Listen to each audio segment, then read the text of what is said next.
அனைவருக்கும் வணக்கம். பரமாத்மாவை வணங்கி கிருஷ்ணனின் ஜெயந்தியை கொண்டாடும் விதமாக அவனது லீலைகளின் ஒரு பகுதியை இங்கு பார்ப்போம். கிருஷ்ணன் பிறந்தது முதல் பல விஷயங்களை குறும்பு என்று சொல்லி செய்தாலும் அதன் முடிவில் ஒரு நன்மை இருக்கும்.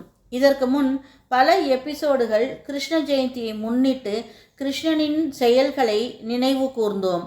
நேயர்களே, தாங்கள் 8/34 மற்றும் 147 எபிசோடுகளை பார்த்து கேட்டு அறிந்து கொள்ள வேண்டுகிறோம். இன்றைய நிகழ்ச்சியில் கிருஷ்ணனின் காளிங்க நர்த்தனம் பற்றி அறிந்து கொள்வோம். காளிங்கன் யமுனை நதியில் தனது மனைவியர் மற்றும் மக்களுடன் வாழ்ந்து வந்தான். இந்த பாம்பிற்கு பல தலைகள் உண்டு. அதன் மூலம் விஷத்தை கக்கி யமுனை நதியை மட்டுமல்ல, சுற்றுப்புறத்தில் உள்ள எல்லா பகுதிகளையும் விஷம் தாக்கும்படி செய்து வந்தான். இந்த பாம்புரு கொண்ட அசுரன். இதனால் பல இன்னல்களை அப்பகுதி மனிதர்கள் மட்டுமல்ல, பல உயிர்கள் துன்பமடைந்து உயிர் இழக்கவும் காரணமானது. நாம் பல நாட்களுக்கு வேண்டி வணங்கி இறைவனிடம் நமது துன்பத்தை கூறி அழுதாலும் ஆண்டவனின் கருணையை பெற நேரம் வரவேண்டும் அல்லவா?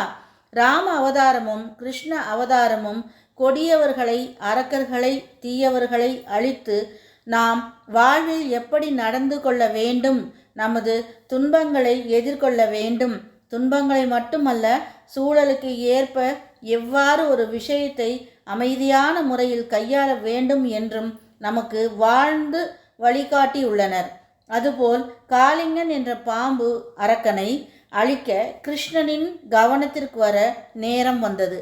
ஒரு நாள் கிருஷ்ண பரமாத்மா வழக்கம்போல் சிறு குழந்தையாக இருக்கும்போது நண்பர்களுடன் விளையாடி கொண்டிருக்க, முதலில் சில குழந்தைகள் தாகமாக இருக்கிறது, நீர் அருந்தி வருகிறோம் என்று யமுனை நதிக்கு செல்ல, அவர்கள் திரும்பும் முன் மீதி உள்ள குழந்தைகளும் செல்ல, ஒருவரும் திரும்பாதது கண்டு கிருஷ்ணன் சென்று பார்த்து வர யமுனை ஆற்றை நெருங்க, அங்கு தனது நண்பர்கள் இறந்து கிடப்பதைக் கண்ட கண்ணன் துணுக்குற்று என்னவாயிற்று என்று அருகில் செல்ல, அப்போது அருகில் இருந்த மக்கள், காளிங்கன் என்ற பாம்பு விஷத்தை கக்கி யமுனை ஆற்றை பாழ்படுத்தி விட்டது, நாங்கள் யாரும் அருகில் வருவது இல்லை, இதுபோல் எண்ணற்றோர் இறந்துவிட்டனர், சுற்றியுள்ள வயல்வெளியில் உள்ள பயிர்களும் நஞ்சாகிவிட்டன என்று கூறி, கண்ணன் இதை ஏன் எனக்கு முன்பே சொல்லவில்லை என்று வேகமாக நதியில் இறங்க, வேண்டாம் கிருஷ்ணா,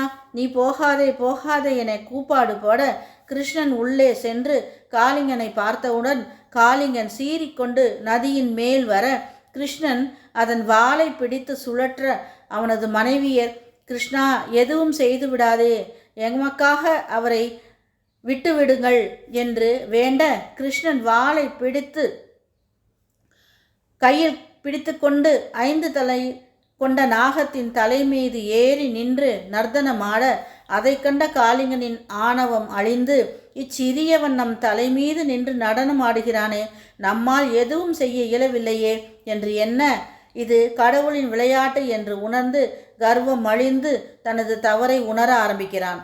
கிருஷ்ணன் இனி மக்களுக்கு துன்பம் தராமல் மற்ற உயிர்களையும் இம்சிக்காமல் நீ இங்கிருந்து சென்று விடு என கூற, உனது தவறை உணர்ந்தால் உன்னை உயிரோடு விட்டு விடுகிறேன் என்று கூற, காளிங்கன், நான் இனி யாருக்கும் துன்பம் தரமாட்டேன், இதோ இப்போதே எனது குடும்பத்துடன் ஆழ்கடலுக்கு சென்று விடுகிறேன் என்று அங்கிருந்து சென்று விடுகிறான்.